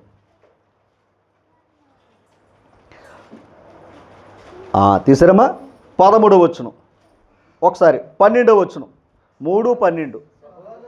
సహోదరులారా 201 పేజీ అమ్మా, 201 పేజీ, 3వ అధ్యాయము 11వ వచనం, 12వ వచనం. సహోదరులారా ఆ జీవము గల దేవుని విడిచిపోవునట్టి. అంటే దేవుని విడిచిపెట్టడం ఏంటయ్యా అంటే విశ్వాసం లేకపోవటమే. దేవుని విడిచిపెట్టడం అనేది విశ్వాసం మనలో లేదంటే దేవుని విడిచిపెట్టినట్టు లెక్క అమ్మా. తర్వాత వచ్చు విశ్వాసం ఎప్పుడైతే లేదో ఎవడొచ్చేసాడు మనలో? దుష్టుడు వచ్చేసాడు అనమాట. దుష్ట హృదయము. మీలో ఎవని యందైనను విశ్వాసం లేకపోతే మనలో మన హృదయాల్లోకి ఎవడొస్తున్నాడయ్యా అంటే దుష్టుడు వస్తున్నాడు. అలాంటి మీలో ఎవడైనా ఉన్న ఎడల ఉండునేమో అని జాగ్రత్తగా చూచుకొనుడి. నేడు మీరు ఆయన శబ్దమును విని ఎడల. ఏంటా శబ్దం? వాక్యం. ఆ శబ్దం ఏంటయ్యా అంటే వాక్యము. అమ్మ, శబ్దమును విని ఎడల కోపము పుట్టించినప్పటి వలె మీ హృదయములను కఠినపరచుకొనకుడి. అంటే వాక్యాన్ని మన హృదయాలు ఏం చేసుకోకూడదు? ఆ మాట విన్నప్పుడు కఠినపరుచుకోకూడదు. అందుకు హృదయాన్ని కఠినపరుచుకున్నవాడు కీడులో పడును అంటాడన్నమాట. తల్లి తర్వాత ఆ పాపం వలన కలుగు భ్రమ చేత మీలో ఎవడును. అంటే ఇంతక పాపం మనల్ని ఏం చేస్తుంది? భ్రమ. పాపం మనల్ని ఏం చేస్తుందంటే భ్రమపరుస్తుందంట. అలా మీలో ఎవడును కఠినపరచబడకుండునట్లును. ఒక్కసారి ఈ మాట అవసరం. నేడు అనబడు. ఇప్పుడు ఒక్కసారి మనం ఆలోచన చేస్తే ఇదేది? ఇప్పుడు ఇవాళ ఏంటిది? నేడే కదా. ఈ సమయం ఎందుకు ఇచ్చాడు ఆయన? నేడు అను సమయం ఉండగా అంటే ఈ సమయం ఎందుకు ఇచ్చాడు? అలాగే ప్రతిదినము కూడా ఈరోజు ఎలాగైతే మనం వాక్యాన్ని వింటున్నామో అలాగే మరలా ప్రతిదినము కూడా ఒకరికొకడు ఏం చెప్పుకోవాలి? అందుకు ఇద్దరు ఉండటం వల్ల ఒకడు పడిపోతూ ఇంకొకడు బుద్ధి చెప్తాడు. అంతేనా? ఇద్దరు ఉండటం వల్ల ఒకడు పడిపోతూ ఇంకొకడు ఏం చేస్తాడు? ఒక మాట నేను ఆరాధనకు రాలా, నా తమ్ముడు ఏం చెప్పాలి? ఆరాధనకు వెళ్ళాలని చెప్పాలి. ఒకవేళ నా తమ్ముడు రాలేదు, నేనేం చెప్పాలి? అది ఎందుకని? ఒకవేళ వాడు విడిచిపెట్టాడు అనుకో, దేవుడు దూరం అయిపోతున్నాడు. దేవుడు దూరం అయిపోతే ఏ ప్రయాణం చేస్తున్నాడో? అపవాది ప్రయాణం. మరి ఆడు ఊరుకుంటాడా? క్షేమాన్ని ఇస్తాడా? తల్లి ఇంకా చెప్పాలంటే ఆ ప్రయాణాలు చేస్తే దేవునికి కోపం తెప్పించిన వాడు అవుతావు. అందుకని గమనించాలి. ఒకవేళ పడిపోయినా మన పక్కన ఎవరు ఉండాలి చెప్పండి? ఇప్పుడు మన పక్కన ఎవరు ఉండాలి? మనల్ని నిలబెట్టేవాడు కావాలి, మనల్ని పడగొట్టేవాడు ఉండకూడదు. అందుకు భక్తిహీనుడా నీతిమంతుని ఇంటి వద్ద ఉండొద్దు అన్నాడు. అందుకే భక్తిహీనులతో మనం స్నేహం చేసామా? దుష్ట సాంగత్యము మంచి నడవడి అంతే. అందుకే మనం ఎక్కడ ఎలా చేస్తున్నామన్న పరిస్థితి మనం గమనించుకోవాల్సిన వారమై ఉన్నాం. సామెతల గ్రంథం తీసిరమ్మా. 16వ వచనం. నీతిమంతుడు 7 మారులు పడినను తిరిగి లేచును. ఎందుకంటే నీతిమంతుడు ఏ మార్గంలో ఉన్నాడో? అన్నిసార్లు పడడానికి కారణం ఏంటి చెప్పండి? అన్నిసార్లు పడిపోవడానికి కారణం ఏంటయ్యా అంటే భక్తిహీనుడి వల్ల పడిపోయాడు. దేవుని వల్ల పడిపోయినాడు ఒక్కడు లేడు. అంతేనా? అపవాది వల్లే కదా పడిపోతున్నాం అమ్మా. అంతేనా అమ్మా? ఇప్పుడు చదవండి. నీతిమంతుడు 7 మారులు పడినను తిరిగి లేచును. ఆపత్కాలమునందు భక్తిహీనులు ఏమైపోతారు? కూలిపోతారు. ఓకేనా? ఆపత్కాలమందు భక్తిహీనులు ఏమవుతారు? కూలిపోతారు అని చెప్పాడు. తర్వాత మాట ఇది కూడా అండర్లైన్ చేయండి. ఇది చాలా మనకి ఇంపార్టెంట్ మాట. అంటే సహోదరుడు పడినా లేవనెత్తాలి. అంతేనా? సహోదరుడు పడిపోయినా కూడా ఏం చేయాలి? లేవనెత్తాలి. ఎందుకంటే నీ గొర్రె కానీ మేక కానీ నీ సహోదరు ఏదైనా గుంటలో పడిందనుకో ఏం చేయమన్నాడు? తీసి వాడికి అప్పగించు అన్నాడు. ద్వితీయోపదేశకాండంలోకి వెళితే అన్నాడా? వదిలేమన్నాడా? మరి అలాంటప్పుడు సహోదరుడు పడిపోయాడు అనుకోండి ఏం చేయాలి? లేవనెత్తాలి. ఎలాగా? వాక్యం ద్వారా. గమనించాలి. నీతిమంతుడు పడిపోతేనే దేవుడు లేపుతున్నాడు. నీతిమంతుడు ఎవరో? క్రీస్తునందు సహోదరుడే కదా. గమనించాలి. ఒకవేళ మన శత్రువే పడిపోయాడు అనుకుందాం. శత్రువు పడిపోయాడు అనుకోండి, ఇక్కడేమన్నాడు తెలుసా? నీ శత్రువు పడినప్పుడు అది మనం పడిపోయాడు కదా అని సంతోషించకూడదంట. మన సహోదరుడు పడిపోయినా సంతోషించకూడదు, మన శత్రువు పడిపోయినా కూడా సంతోషించకూడదంట. ఎందుకో తెలుసా? పడిపోయేవాడి దగ్గర మనం నిలబెట్టేవాడి దగ్గర ఉన్నాం కనుక. అంతే కదండి. పడిపోయిన వాడు ఏం చేస్తాడు? పడగొట్టేవాడు ఏం చేస్తాడు? సంతోషిస్తాడనమాట. బాగా పడ్డాడు రా బాబు అనుకుంటాడు. ఆడు పడగొట్టే మనసు అది. కానీ మనం ఏం చేసేది? దేవుడు ఏం చేస్తాడు? నిలబెట్టేవాడు దేవుని ఎరిగినవాడు, మనం కూడా నిలబడేవారు గనక. ఓకేనా? సహోదరుడు పడిపోయినా నిలబెట్టాలి. ఒకవేళ శత్రువు పడిపోయినా మనం సంతోషించకూడదంట. ఎంత హెచ్చరిక ఉందో చెప్పండి. ఒకవేళ ఎవడైనా పడిపోయినంటే మనం ఆనంద పొందకూడదంట. అది దేవుని మనసు. ఓకేనా? తర్వాత వచ్చిన చూడండి. వారు త్రొట్టిల్లినప్పుడు ఒకవేళ వాడు త్రొట్టిల్లాడు అనుకో, నీ మనసులో ఆనందాన్ని తెచ్చుకోకో. ఎందుకో తెలుసా చెప్తాడు. 17వ అధ్యాయం 5వ వచనం. 17వ అధ్యాయం 5వ వచనం. పేదలను వెక్కిరించువాడు వారి సృష్టికర్తను నిందించువాడు. అంటే వీడు తిండి లేని స్థితిలోకి వచ్చేసాడు, వీడు పేదవాడైపోయాడు అని మనం అనుకున్నాం అనుకోండి, అలా ఎక్కిరించామనుకోండి, సృష్టికర్తను ఏం చేసినట్టు? నిందించిన వారు అని అర్థం అంట. తర్వాత వచ్చింది అది ఎవరికైనా ఆపదలు వచ్చాయనుకోండి, కష్టాలు వచ్చినాయి అనుకోండి, ఆపదలను చూచి సంతోషించువాడు. అసలు దేవుడు ఎట్టి పరిస్థితుల్లో నిర్దోషిగా ఎంచడంట, దోషి అంట. అంటే ఆపదలను చూసి సంతోషించామనుకోండి, ఖచ్చితంగా దేవుని దృష్టిలో ఏమై ఉన్నాం? వీడు దోషి కాదంట, నిర్దోషి. అందుకే ఆపదలు ఎవరికి వచ్చినా మనం సంతోషించకూడదు.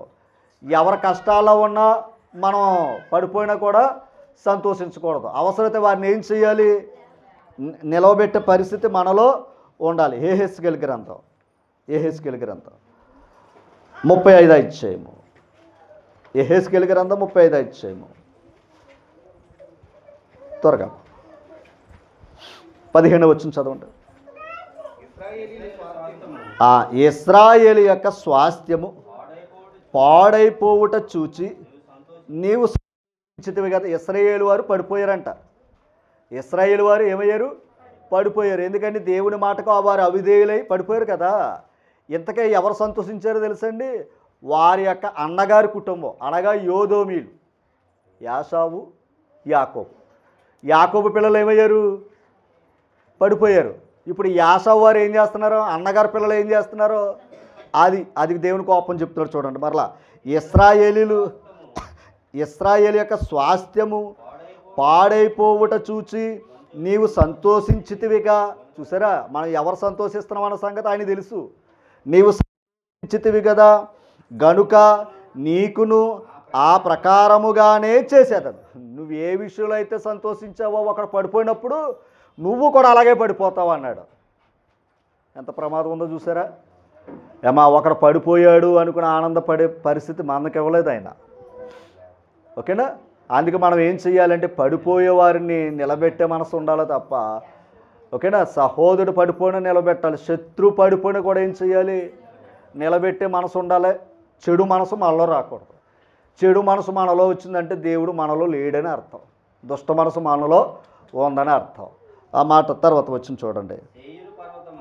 సేయేరు పర్వతమా నీవు పాడవుదువు, ఏదోము దేశము. అదే ఏదోమి దేశం అంటే వాళ్ళే ఏదోమీలు. తర్వాత అప్పుడు నేను యెహోవానై ఉన్నానని వారు తెలుసుకుందురు. మేకా గ్రంథం 7వ అధ్యాయము. 8వ వచనం. 767 పేజ్. 767 పేజ్. త్వరగా. నా శత్రువా నా మీద అతిశయింపవద్దని చెప్తున్నాడు. అంటే ఇప్పుడు అతిశయం ఎప్పుడు వస్తుంది? శత్రువుకి. ఎందుకు వద్ద? మనం పడిపోయినప్పుడు అతిశయం వస్తుంది, బాపడ్డరా అని. నా శత్రువా నా మీద అతిశయింపవద్దు, నేను క్రింద పడినను. నేను ఒకవేళ క్రింద పడినను కూడా ఏమవుతాను? తిరిగి లేతును. ఆ నమ్మకం చూడండి వారిలో. నేను అంధకారమందు కూర్చున్నాను, యెహోవా నాకు వెలుగుగా ఉంటాడు. ఒకవేళ చీకటిలో ఉందేమో నా జీవితం, కానీ దేవుడు నాకు ఏమై ఉంటాడో కనుక శత్రువా నన్ను చూసి నువ్వేమి సంతోషపడవలసిన పనేమీ లేదు. ఒకవేళ పడిపోయిన నన్ను నిలబెట్టేవాడు ఎవరున్నారో, అలాగే అపవాది కూడా మన దగ్గరకు వచ్చి ఒకవేళ ప్రేరేపిస్తే మనసులో ఆ మనసుకి ఏం చెప్పుకోవాలో తెలుసా? నువ్వు కంగారు పడిపోకో, ఒకవేళ ఈ జీవితంలో నేను ఒంటరిగా ఉన్నా, నాకు ఎవరున్నారో? దేవుడు ఉన్నాడని నువ్వు చెప్పుకోవాలి దానికి సమాధానం. మరి అంతేనా? అలా చెప్పుకోలేదనుకోండి, అయితే నువ్వు వచ్చావా, నేను నీతి చుట్టే ఉంటాను, నువ్వేం చెప్తే అదే చేసావనుకోండి, తీసి వెళ్ళిపోద్ది ఊరు చివరికి. అవునా కదంటారా? అప్పుడు నువ్వేం చేయాలి? నేను క్రింద పడినను మళ్ళా తిరిగి లేస్తానన్న నమ్మకం ఉండాలి. మన జీవితాల్లో మరో చెప్తాను, చావు చివరి బతుకుల దాకా వెళ్ళినా సరే దేవుని మీద నమ్మకం ఉండాలండి. మన పడిపోయినా సరే ఆ నమ్మకం ఉంటే మళ్ళీ దేవుడు ఏం చేస్తాడో ఆ వెలుగుని ఇస్తాడు, చీకటి దూరం చేస్తాడు. చూడండి 7వ వచనం. అక్కడే 7వ వచనం అమ్మా. 7వ వచనం. అయినను యెహోవా కొరకు నేను ఏం చేస్తాను అన్నాడు, ఎదురు చూస్తానంట. అంటే ఇప్పుడు పాయింట్ అర్థం చేసుకోవాలి, దేవుడు ఇచ్చేంత వరకు ఏమవ్వాలి మనం. మరి ఒక మాట అప్పు చేసినంత తేలికేంటండి అప్పు తీర్చడం. తల్లి డ్వాక్రా ఉంది, బ్యాంక్ కాడికి ఇచ్చేయారు, తెచ్చేసుకున్నాం, చాలా హ్యాపీ. తర్వాత నెల వచ్చేయడానికి ఎలాగుంది, ఓపుకొస్తుందా లేదా చెప్పాలి. అలాగే సమస్య తెచ్చిపెట్టుకుంది మనం. తల్లి సమస్యను తెచ్చిపెట్టుకుంది ఎవరో, మనం. మరి సమస్య అంత త్వరగా తీరిపోద్దా. మా కోపం వచ్చి సూర్యుకి నిప్పెట్టిందంట, అవునా. కోపం వచ్చి ఈ వరకడికి అలా చేసేవారు. ఇప్పుడైతే తాటగిళ్ళు లేవు కనుక చాలా అదృష్టవంతులు. ఈ వరకడి కోపం వస్తే ఏం చేసేవారు తెలుసా, సూర్యుకి పెట్టేవారండి. ఎందుకంటే అవన్నీ కూడా కట్టెల పుల్లలు కనుక ఏదో ఆగి తీసి పెట్టుకోడు కోపం వచ్చేటికి మొత్తం ఏమైపోయేది. అలాగే మన కోపం తగలెట్టే విధంగా ఉండకూడదు. అదనమాట అండి. మన కోపం కొలకి హాని చేసే విధంగా ఉండకూడదండి. ఎప్పుడైనా సరే మన కోపం మనుషులుగా ఉన్న రోగం అది ఉంటుంది. మన కోపం వల్ల ఒకరిని బాధపరిచే పరిస్థితి ఇస్తుంది దైవ మనసు కాదు. ఒకవేళ ఏదో యాక్సిడెంట్లుగా జరిగింది అనుకుందాం, అప్పుడు వెంటనే ఏం చేయమన్నాడు, సమాధాన పడిపో అన్నాడు, అవునా. వెంటనే ఏమన్నాడు ఆయన, అంతే కోపంలో ఇలా జరిగింది ఓకే పక్కనెట్టేసి మళ్ళీ ఏమనుకోవాలి, సారీ అనుకుంటే హ్యాపీ లైఫ్. లేదనుకోండి మనం కుదురుగా ఉండం, మనతో ఉన్న వారిని కూడా కుదురుగా ఉంచే పరిస్థితి ఉండదు. ఇక్కడ ఏం చెప్తున్నాడు, అతను నమ్మకం అయినను యెహోవా కొరకు నేను ఎదురు చూచేదను, రక్షకు నా దేవుని కొరకు. అది చీకటి వచ్చిందండి, వెలుగు ఎప్పుడు వచ్చేది చెప్పండి. మనకి కొన్ని గంటలు గడవాలి కదా తల్లి, అవునా. దెబ్బ తగిలింది వెంటనే డాక్టర్ గారు వచ్చి కుట్లేస్తారా అండి, కుట్లేస్తారా లేదు. అర్థం చేసి కొన్ని జీవితాల్లో కొన్ని నష్టాలు వస్తాయి, తప్పుగా అనుకోకండి. అంటే లోకాన్ని వెళ్ళి ఇక్కడ తెస్తున్నాను ఏమనుకోకండి.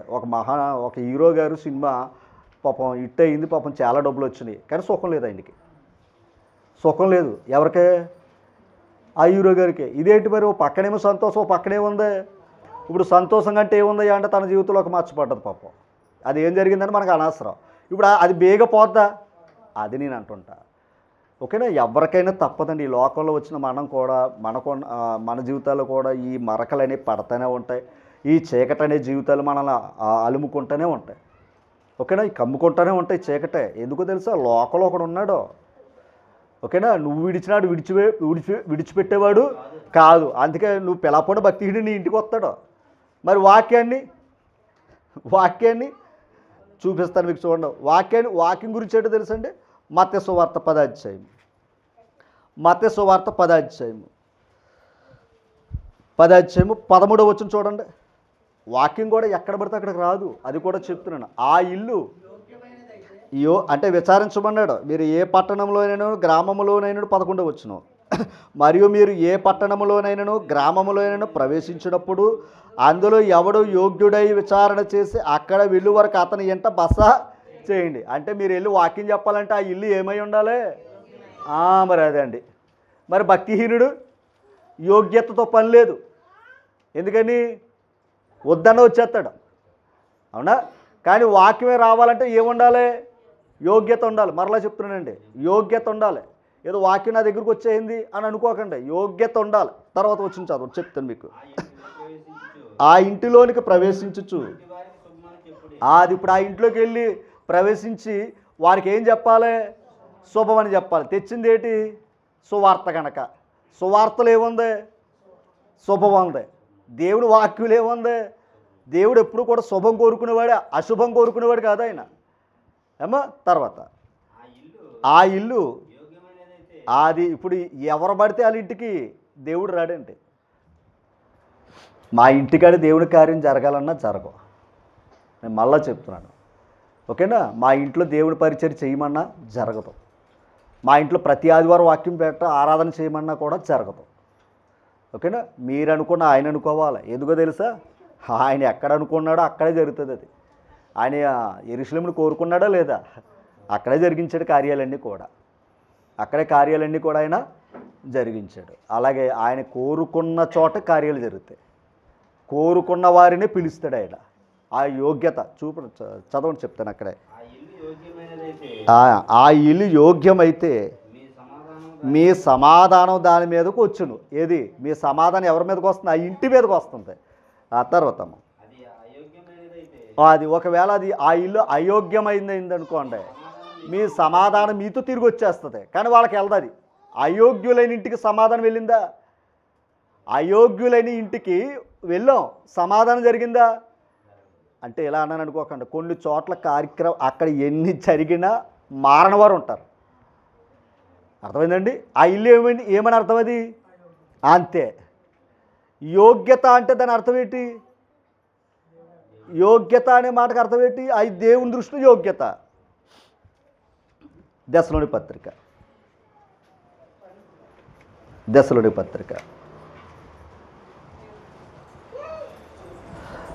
మొదటి పత్రిక, దశలోనికి మొదటి పత్రిక 2వ అధ్యాయము తీసారమ్మా, 4వ వచనం. సువార్తను మాకు అప్పగించుటకు, అర్థమైందా మీకు ఏదన్నా? అపోస్తులకి సువార్తను మాకు అప్పగించుటకు యోగ్యులమని. అది ఎవరి వల్ల ఎంచబడ్డాం? ఈరోజు నేను కూడా యోగ్యుడిని అన్నాను అనుకోండి, సమాధానం ఉండదు నాకు. ఎందుకంటే నా దృష్టిలో నేనేంటమ్మా? యోగ్యుడినే. నా దృష్టిలో నేను యోగ్యుడినే. కానీ ప్రభు మెచ్చుకున్నవాడు మాత్రమే యోగ్యుడు. మనం ఏమనుకుంటాం? అందరూ మంచోళ్ళమే, అందరూ దేవుని బిడ్డలమే, అందరూ కూడా పరలోకి వెళ్ళిపోయి కసిదేవులే మనం అనుకునేది. కానీ ఆయన ఎవరు అనుకున్నాడో అంతేనండి. ఆ యోగ్యత నాకు ఉందా లేదా? నా ఇంటిలో దేవుని కార్యాలు, దేవుని మహిమపరిచే అవకాశం ఉందా లేదా? ఒక మాట. అందుకే వాక్యం వచ్చింది కనుక మీ ఇంటిలో రక్షణ వచ్చిందయ్యా అంటే దాని అర్థం ఏంటి చెప్పండి? వాక్యం మీ ఇంటికి వచ్చిందండి, మీ ఇంట్లో రక్షించబడ్డారనుకోండి, మీ ఇల్లు ఏంటి చెప్పండి దేవుని దృష్టిలో? అది అర్థమైందండి? అవునా కదా? చెప్పండి వాక్యాన్ని బట్టి. మీ ఇంట్లో ఒకవేళ మీ ఇంట్లో రక్షణ లేదనుకోండి, దాని అర్థం ఏంటి? యోగ్యత కాదని చెప్తున్నాడు ఆయన. అప్పుడు ఆ సమాధానం మీకు వచ్చేసింది. మళ్ళా మీ ప్రయాస ఏమి వాళ్ళకే వెళ్ళలేదు, మళ్ళా సమాధానం మీ దగ్గరికి వచ్చేసిందంట. అమ్మో చూడండి, ఇక్కడేమన్నాడు? సువార్తను మాకు అప్పగించుటకు యోగ్యులమని దేవుని వలన ఎంచబడిన వారమై మనుషు సంతోషపెట్టువారము కాక మన హృదయములను పరీక్షించు దేవునినే సంతోషపెట్టువారమై బోధించుచున్నాం. అది యోగ్యత. ఒకవేళ మనుషుల ద్వారా యోగ్యత సంపాదించుకున్నాను అనుకోండి, మనుషులు సంతోషపెట్టాలి. దేవుడు నన్ను పిలుచుకున్నాడని అన్నాడు అనుకోండి, ఏం చెప్పాలి? మనుషులు ఆకర్షించుకుని బోధలు చేయాలి. రాత్రి బోధ ఏంటి? మెండపేటలో బోధ ఏంటి? ఉదయకాలం ఒక ఆయన ఫోన్ చేశారు, ఒక ఆయన పాట విని ఉదయకాలం ఫోన్ చేశారు. ఎన్నాళ్ళ క్రిస్మస్ అంటే సంతోషం, ఈ కేకులు, ఈ ఎడావులు ఇవే చూశానండి, కానీ రాత్రి మీరు చెప్పిన పాఠం చాలా భిన్నంగా ఉందని చెప్పుకుని వచ్చాడు ఆయన. రాత్రి ఏం చెప్పుకున్న పాఠం? సంతోషం చెప్పుకున్నావా, బాధ చెప్పుకున్నావా? ఒరే బాధపడితేనే వచ్చిందిరా సంతోషం అని చెప్పుకున్నావు రాత్రి. మరి సంతోషం చెప్పుకుని అనుకోండి, అక్కడ వచ్చిన ఒక 60-70 మందికి ఇంకో 100 మంది వద్దురేమో. అంతే కదండి? దేవుని దగ్గర రండి, దేవుడు మిమ్మల్ని దీవిస్తాడు. అంతే కదమ్మా? పెద్ద ఖర్చే ఉంది ఈరోజు. అదనమాట అండి. అంతకుముందు జరిగిందంట. ఏది? ఒక 1000 మంది భోజనాలు జరిగినాయంట అంతకుముందు రాత్రే. మరి అక్కడ ఆ జ్ఞానం ఎంతవరకు చెప్పారన్నది ఆ దేవుని తెలుసు, అక్కడ ఉన్నవారికి తెలుసు. ఎందుకంటే మనుషులు మెప్పు పొందడానికి కాదండి ఇది. అర్థం చేసుకోవాలి. ఇప్పుడు ఎవరిని మెప్పు పొందించాలి? దేవుణ్ణి. ఇంకో మాట అన్నాడు, దేవుణ్ణి సంతోషపెట్టు వారమై బోధించాలట. అది బోధ. అంతేగాని మీకు నచ్చినట్టుగా మాట్లాడారు అనుకోండి, ఇంకొంత ఈపాటికి చర్చ్ బిల్డింగ్ పెంచేసుకుందు అమ్మా. చర్చ్ బిల్డింగ్లు ఎప్పుడో పెంచేసుకుందాం ఇంకానే. కానీ ఇది చాలా కష్టం. మరొక మాట మీకు కూడా చెప్తున్నాను, ఒక్కోసారి చెప్తున్న పాఠం కూడా మీకు అర్థం కాదు, అది కూడా నేను ఒప్పుకుంటాను. ఏదో వెళ్ళామండి, అది ఏదో చెప్తున్నారు కానివ్వండి, బాగానే చెప్తున్నాడు కానివ్వండి, కానీ అది ఏదో అర్థమవుతలేదండి అంటారు. ఒక మాట, ఫోన్ అర్థమవుతుందా మీకు? కానీ ఈరోజు ఖచ్చితంగా మీ ఇంట్లో ఈ డబ్బులు లేకపోవడం పర్లేదు, కానీ ఫోన్లో డబ్బులు ఉండాలి. బ్యాంకులో డబ్బులు లేకపోవడం పర్లేదు, కానీ ఖచ్చితంగా ఎందులో ఉండాలి? ఇంకా చెప్పమంటే హాస్పిటల్కి వెళ్తే ఫోన్ అడుగుతున్నారండి. గవర్నమెంట్ హాస్పిటల్కి వెళ్తే మన మామగారు మీ ఇద్దరు వెళ్తే, అమ్మ ఫోన్ తెచ్చావా అన్నారు. అదేంటండి ఆధార్ కార్డు తెమ్మన్నారు కదా అంటే, ఫోన్ కూడా కావాలి అన్నారు. ఎందుకు అంటే ఓటీపీ వస్తుందంట. అర్థమైంది మీకు? అంటే ఇప్పుడు ఫోన్ ఎక్కడి వరకు వచ్చిందయ్యా అంటే, ఇప్పుడు మీరు అది జోబులో డబ్బులు వేసుకోకపోయినా పర్లేదు, కానీ ఫోన్ లేకుండా వెళ్తే మళ్ళీ ఇంటికి రావాలి. అందుకు నేను చెప్తున్నాను ఈ మాట. అంటే ఇప్పుడు ఫోను మన జీవితంలో ఎంత స్థానం సంపాదించుకుంది? అవునా? ఒక మనిషే, అవునా కదంటారు, ఒక మనిషి స్థానాన్ని సంపాదించుకుంది. అందుకే అన్నీ కూడా ఏమైపోతున్నాయి, కార్యాలు జరిగిపోతున్నాయి. ఎక్కువ చక్కబెట్టేదంతా ఫోనే. కానీ అది బాబు ఫోనండి, నాకు తెలియదండి, నాకు అసలు తెలియదు. నీకు తెలియకపోతే పక్కోళ్ళకి ఇస్తే వాళ్ళు తెలియపరుస్తారు కదంటారా? అలాగే వాక్యం ఈరోజు అర్థం కాదు, కానీ రేపటికి అర్థమవుతుంది. జ్ఞానం అదేనమ్మా. ఇంకొక మాట, మనకు అర్థం అవ్వాలనే కదా ఆ కాలం 2000 సంవత్సరాల క్రితం రాసిన జ్ఞానం ఇది. ఏమా చెప్పండి, ఈ 2000 సంవత్సరాల తర్వాత మనకు అర్థం అవ్వాలనే కదా ఆ కాలంలోనే ఇంత జ్ఞానాన్ని రాశారు వాళ్ళు. మరి ఇంకా కొంతమంది ఏం చేస్తున్నారు, మనుషులు సంతోషపెట్టేవారు, క్రీస్తు నేడు పుట్టెను హల్లెలూయా అంతే. దావీదు పట్టణమందు మరి అది ఎలాగుంది, కష్టం లేదు, నష్టాలు లేవు, హ్యాపీగా ఉంది. రేపు పొద్దున కొవ్వొత్తులు అందరూ పట్టుకుని తిరిగేస్తారు మన వాళ్ళు, ఎవరో క్రైస్తవులు. అది ఏ బోధ అంటే మనుషులు సంతోషపరిచే బోధ అంటే, ఇది దేవుని సంతోషపెట్టే బోధ అమ్మా. ఇప్పుడు సంతోషపరిచే మాటలు కొన్ని మీరు ఏదైనా గమనించారు లేదు, దేవునితో ప్రయాణం, ఆయన ఆజ్ఞను అనుసరించి వెళ్ళాలి మనం, అవునా కాదంటారా? చెప్పాలి. బ్రతుకుట క్రీస్తు అంటే మనం బ్రతికేది ఎవరి కోసం? ఇంకా క్రీస్తు అంటే సువార్త ప్రకటిస్తూనే ఉండాలి. నేడు అని సమయం ఉండగా ప్రతిదినము కూడా మనం ఏం చేసుకోవాలి, బుద్ధి చెప్పుకుంటూనే ఉండాలి. ఎందుకని? పడిపోయే పరిస్థితులు మనకే ఉన్నాయి గనక. ఆ పడిపోయే పరిస్థితులు ఉన్నాయి కనుక అనుక్షణం మనం ఏమై ఉండాలో తెలుసండి, ఆయన ప్రయాణం చేస్తున్నాం. మార్గం అన్నాడు, మార్గంలో మనం ఏం చేస్తున్నాం, ప్రయాణం చేస్తున్నాం. ప్రయాణం చేస్తున్నప్పుడు వాక్యాన్ని విడిచిపెట్టకూడదు. ఆనాడు మేఘస్తంభమేనా? చెప్పాలి, మేఘస్తంభమే కదా ఆనాడు, ఇశ్రాయేలు వారికి మేఘస్తంభమే కదా. మరి ఈనాడు ఆ మేఘారుడైన క్రీస్తులో ఉన్నాం మనం, ఆ మేఘారుడైన క్రీస్తు ప్రభులో ఉన్నాం మనం. ఎవరైనా క్రీస్తు ప్రభు. ఇప్పుడు క్రీస్తు ప్రభు ఎక్కడున్నాడో, పరలోకంలో ఉన్నాడు. ఇప్పుడు పరలోకంలో ఉన్న ప్రభు దగ్గరికి ఆల్రెడీ మార్గం ఇచ్చేసాడు, మనల్ని ప్రయాణం చేయమన్నాడు.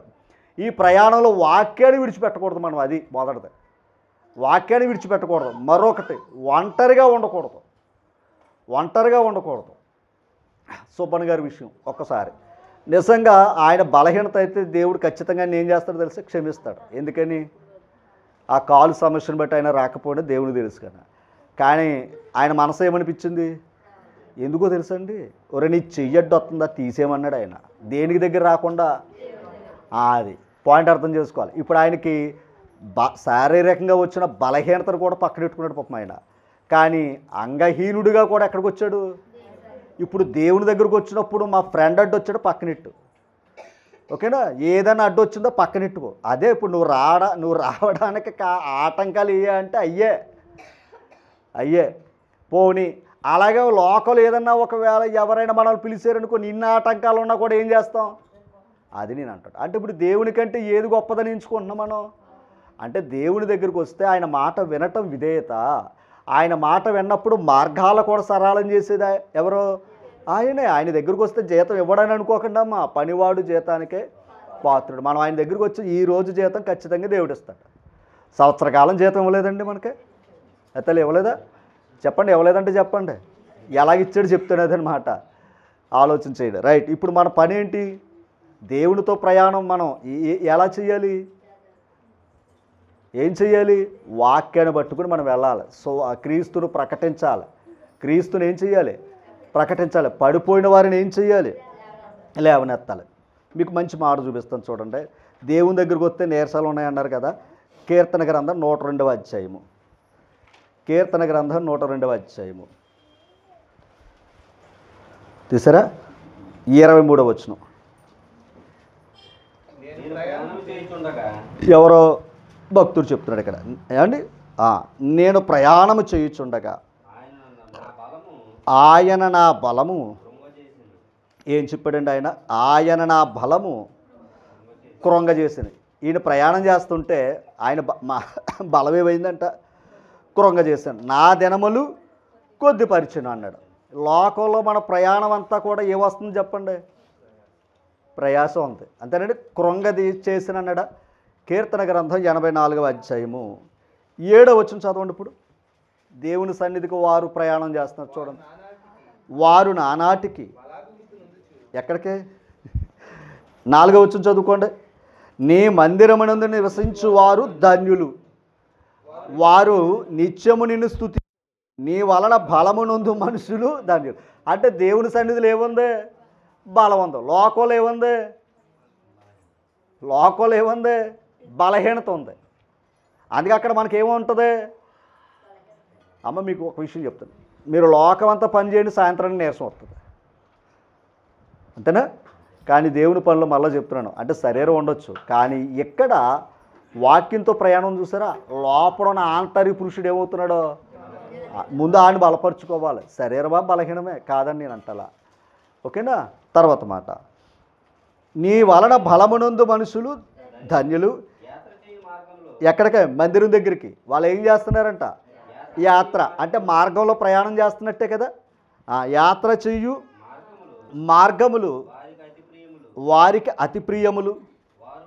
వారు ఆ బాకా లోయలో బడి వెళ్ళుచు దానిని జలమయముగా చెయ్యుదురు. తొలకరి వాన దానిని దీవెనలతో. అవన్నీ వివరించాలంటే గొప్ప మాటలు అయ్యి. ఒక మాట, క్రైస్తవులు అంటే దేవుని ప్రజలు వెళుతుంటే ఆ లోయలో తొలకరి వాన ఏం చేసిందో తెలుసండి? ఆ లోయని అంటే క్రైస్తవుడు ఎక్కడున్నా ఆ క్రైస్తవుని బట్టి వారికి దీవెనంట, ఓకేనండి? క్రైస్తవుడు ఎక్కడున్నా, ఇప్పుడు ఒక మాట, ఎక్కడ వాక్యము వెల్లడి అగును అక్కడ ఏం కలుగుతుంది కదా. వాక్యం ఉన్న చోట ఏముంది? వెలుగు ఉంది. ఇప్పుడు మనం దేంతో ఉన్నాం? వాక్యం మనతో ఉన్నట్టే దేవుడు మనతో ఉన్నట్టే కదా. దేవుడు ఉన్న కాడ దీవెన ఉంటుందా, శాపం ఉంటుందా? అదనమాట, ఓకేనా తల్లి? ఆ దీవెన మనం ఎక్కడున్నామో అది మేలు. అందుకే ఎంతకేమన్నాడు? ఎవడైనా మిమ్మల్ని చేర్చుకుంటే ఆ కుటుంబానికి ఏం చెప్పేమన్నాడో? శుభం అన్నాడు. అది అంతేనా? ఇప్పుడు చేర్చుకోలేదనుకోండి, దేవుణ్ణే చేర్చుకోలేదనుకో ఆ కుటుంబానికి ఏమి లేదు, శుభం లేదు. అది చెప్పాడు ఆయన. ఇప్పుడు మనం గమనించాలి, మనం ప్రయాణం చేస్తున్న మార్గాలు కూడా దీవించబడతాయంట. మనం వెళ్ళే ప్రయాణాలు కూడా మార్గం కూడా ఏమవుతున్నాయంట? వారు నానాటికి బలాభివృద్ధిని అందొచ్చు. ఏంటి? దేవునిలో ప్రయాణం చేస్తున్న వారు ఏమవుతున్నారంట? నానాటికి. లోకంతో ప్రయాణం చేసేవాడు ఏమవుతున్నాడో? బలహీనుడు అవుతున్నాడు. కానీ దేవునితో ప్రయాణం చేసేవాడు నానాటికి బలాభివృద్ధిని అందుచు ప్రయాణము చేయదు. వారిలో ప్రతివాడును సియోనులో ఇప్పుడు పరలోకంలో కనబడతాం. ఈ ప్రయాణం చేసిన తర్వాత మనం ఎక్కడ కనబడతాం? పరలోకంలో కనబడతాం. అందుకు ప్రయాణం చెయ్యాలా, ఆగిపోవాలా? అమ్మ, ప్రయాణం చెయ్యాలా, ఆగిపోవాలా?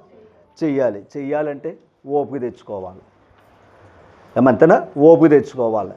ఆ ఓపిక తెచ్చుకుంటే మనం ఖచ్చితంగా గమ్యస్థానాన్ని చేరగలుగుతాం. కానీ మనం ఏమవుతున్నామంటే మధ్యలో లోకాన్ని చూసి లేదా ఏదో దిక్కులు చూసి ఆ ప్రయాణాన్ని ఏం చేసుకుంటున్నాం?